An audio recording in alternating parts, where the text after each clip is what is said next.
Bonjour mesdames et messieurs, bon réveil et bienvenue dans ce journal. Nous sommes dimanche 5 avril, dimanche saint, dimanche de Pâques. Et comme chaque année, il seront des millions de fidèles à respecter les célébrations de Pâques. Pour les chrétiens, c'est un événement qu'ils préparent depuis le début du carême. Pâques 2015 dans le Bélier, ce n'est pas que festif. Le Conseil régional a initié une série d'activités au rang desquelles un panel portant sur l'impact des changements climatiques sur le secteur agricole de cette région intermédiaire entre la forêt du sud et la savane du nord. Objectif, développement, le réflexe de la préservation environnementale ainsi que les emplois verts, solutions au chômage des jeunes. On en parle avec Franck Quadio. La région du Bélier, comme toute autre région en Côte d'Ivoire et partout ailleurs dans le monde, est menacée par les affres des changements climatiques. La Pâques Paquinou 2015 est la période jugée propice par le Conseil régional pour sensibiliser les populations sur la question.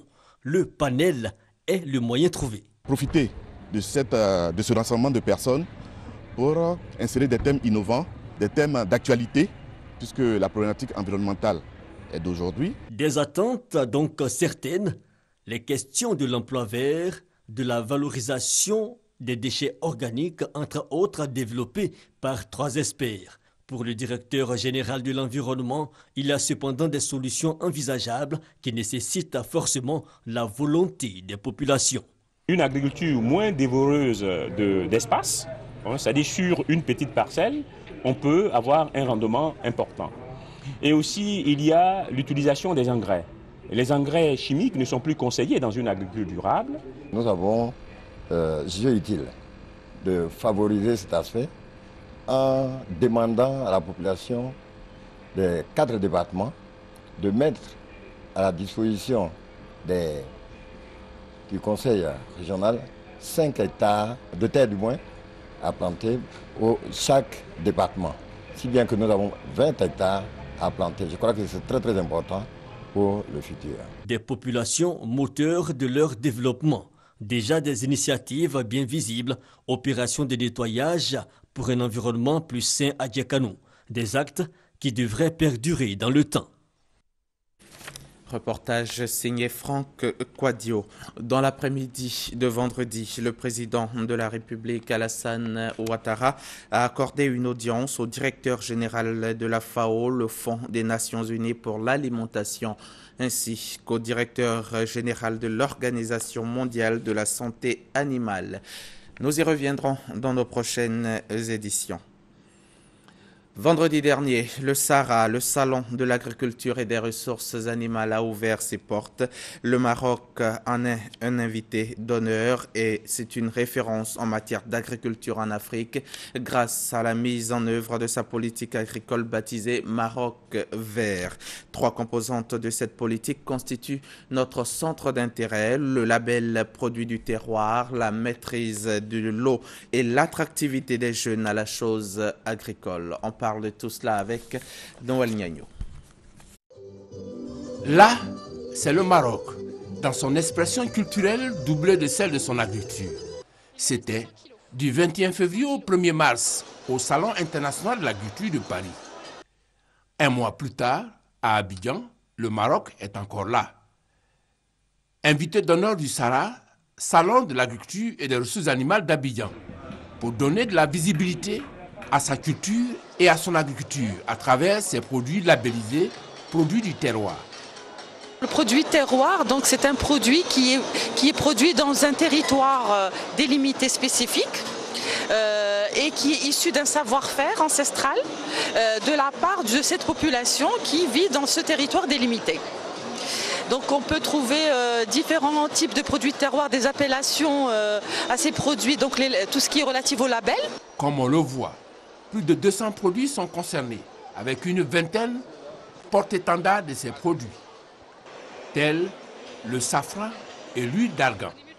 Tout cela fruit du labeur des agriculteurs marocains, porté par la politique agricole baptisée Maroc Vert. Une politique qui s'est donné les moyens d'apprivoiser l'eau et d'intéresser les jeunes à la chose agricole. L'économie de l'eau, c'est une superficie de plus de 550 000 hectares. Et l'économie de l'eau, ça se décline comment sur le terrain? Ça se décline par la reconversion de l'irrigation gravitaire en irrigation localisée, ce qui permet d'économiser plus de 30 à 40% d'eau et bien sûr une meilleure production. Le programme d'apprentissage des fils des agriculteurs, qui est un programme très ambitieux, qui a été lancé par le gouvernement et mis en place par le ministère de l'Agriculture et qui vise à renouveler les générations dans le monde rural et à former les fils d'agriculteurs pour qu'ils puissent prendre en charge les exploitations agricoles. Le reflet de la politique du Maroc, le PNIA, Programme national d'investissement agricole 2012-2016, avec comme résultat déjà la création d'emplois, plus de 600 000, et le doublement des cultures de rente et du vivrier. Vous l'avez vu, le Sahara 2015 a donc ouvert ses portes et il attire bien de monde. Notre reporter Francis Boifo, notre guide du jour, nous fait découvrir les stands. Un tour au salon de l'agriculture et des ressources animales d'Abidjan Sahara et vous trouvez un peu de tout. Des produits vivriers, du matériel industriel, en passant par les entreprises nationales et internationales, des partenaires au développement et des opérateurs économiques. On a envoyé des pré-nettoyeurs, des épirets, des décortiqueuses, des calibraires et puis des paisances sacheuses. Dans ce cas, une fois que le riz est pris par la machine, on ne met plus la main dedans jusqu'à l'ensachage. On les attend pour qu'ils puissent faire l'effort pour pouvoir acquérir le maximum de matériel agricole, pour moins se fatiguer. À côté des hommes d'affaires, des agriculteurs à la recherche de partenaires. Nous sommes là en ce moment au Sahara pour trouver des partenaires qui vont nous aider à avoir des semences de qualité pour augmenter notre production et surtout nous aider à transformer nos produits et à les commercialiser. Le Sahara 2015, c'est aussi l'exposition d'une variété d'animaux locaux et étrangers. On a vu des Montbéliards, des Holstein, on a vu également des limousines qui sont arrivées de France. Déjà, c'est un grand acquis de savoir que le salon de Paris a été transposé au niveau de la Côte d'Ivoire. Nous avons aussi la participation de beaucoup de pays. Des visiteurs impressionnés par la masse des animaux, des jeunes diplômés cherchant à nouer des contacts pouvant déboucher sur des emplois. Le Sahara 2015 court jusqu'au 12 avril prochain. Restons dans le domaine de l'agriculture. Vous le savez, leur voix ne porte pas souvent ou ils n'en ont presque pas, qu'ils soient du secteur vivrier ou du secteur des cultures pérennes.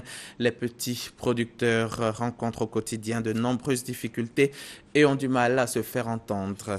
À l'occasion du salon donc de l'agriculture et des ressources animales, notre équipe de reportage est allée à la rencontre de quelques petits producteurs. Ernest Danko, à peine sorti de l'adolescence, a trouvé sa voie. Depuis 2 ans, il s'est investi dans le vivrier. C'est à la périphérie de Dabou qu'il a installé sa ferme de culture maraîchère d'environ 1 hectare. Une activité qui nourrit son homme selon le jeune homme, malgré les difficultés qu'elle renferme.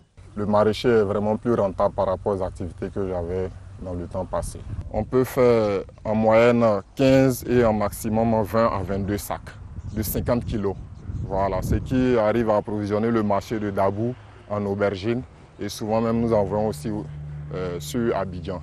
Si Ernest Danko peut se targuer d'approvisionner le marché de Dabou et d'Abidjan, Soro Sanga et Dion Simon, tous deux riziculteurs, produisent pour nourrir les familles et subvenir à leurs besoins. Ça me permet déjà de nourrir ma famille et de subvenir déjà à mes petits besoins. Je pense que déjà ça c'est déjà le minimum. Ça arrive tout justement à ce que j'ai donné manger à mes enfants, puisqu'il n'y a pas les matériels pour travailler. On se débrouille avec la machette, avec la daba. Donc on n'arrive pas à faire le grand champ pour dire qu'on va prendre aussi pour vendre. Qu'ils produisent pour leur propre consommation ou pour approvisionner les marchés du vivrier, ces petits agriculteurs vivent les mêmes difficultés. Ils sont encore à l'aide de la machette et de la daba. C'est vraiment un gros problème pour nous. Nous avons besoin de systèmes d'irrigation, ce qui est vraiment difficile pour avoir à cause des moyens. Avec la mer, ça nous fatigue. Moi, par exemple, cette année, mon mari n'était pas là. Il vient d'arriver. Tout le coin que vous voyez là, c'est moi j'ai pris la machette pour faire avec la daba. Donc, quand c'est comme ça fatigue. Pour ces petits producteurs, le salut ne peut venir que de l'État et des pouvoirs publics. C'est pourquoi il place un grand espoir dans la tenue du Salon de l'agriculture et des ressources animales d'Abidjan, Sahara. On attend que les gens vraiment pensent à nous, qu'ils n'organisent pas seulement des grands trucs comme ça pour ceux qui ont les moyens et être seulement là-bas à Abidjan, qui pensent à nous qui sommes sur le terrain. Nous, on veut vraiment qu'on ait des machines pour pouvoir vraiment rendre le Sahara plus grand. Outre le déficit de moyens, de formation et d'encadrement, les petits producteurs doivent faire face aujourd'hui à la rareté des terres cultivables.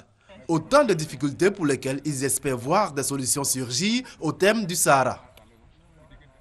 Voilà pour le chapitre Sahara 2015. Un accord de financement a été signé le jeudi dernier entre le directeur des opérations de la Banque mondiale, Ousmane Diagana, et le ministre chargé de l'économie et des finances, Kaba Nialé. Cet accord qui porte sur un montant de 15 milliards de francs CFA est destiné au financement de la politique d'autonomisation des femmes. La Banque mondiale renforce ainsi son engagement à accompagner la Côte d'Ivoire à valoriser davantage son capital humain pour en faire un vecteur de croissance durable et de développement. On reste avec Jean-Luc Bango.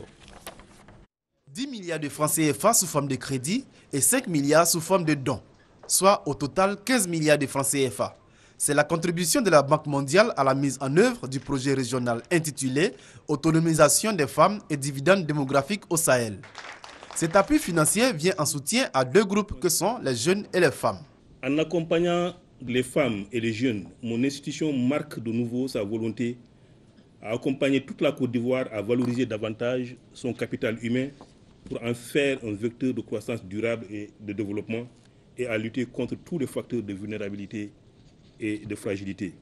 La Côte d'Ivoire a déjà effectué d'importants efforts dans le sens d'une transition démographique qui devrait inscrire sa croissance économique dans une dynamique de meilleur partage des richesses. Cependant, beaucoup reste encore à faire selon la ministre Nialé Kaba. La situation de l'emploi des jeunes en général reste un problème à résoudre, car ceux-ci représentent 80% des chômeurs pour lesquels, une fois encore, la femme reste la cible la plus fragilisée, engendrant ainsi un lit durable pour les violences de toutes sortes faites aux femmes.